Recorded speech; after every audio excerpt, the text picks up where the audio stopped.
show to me now the legal basis for my being here. As apparently I was brought here not of my own volition. It's somebody else's.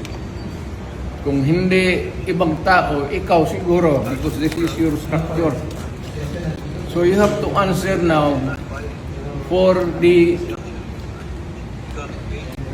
deprivation of liberty. What is the law and what is the crime that I committed?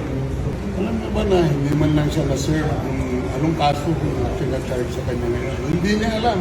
Hindi pa kayo na ganito ginagawa natin. Sumusunod tayo sa isang entity na hindi na tayo membro. Nag-withdraw na tayo. And yet, sir, you are the Prosecutor General. Yes. You know how to exercise due process. Before you can even file charges, you have to file a complaint. We have to file a counter affidavit. Without doing those procedural process, here we are being issued a warrant of arrest, questionable warrant of arrest. Ano naman to, sir?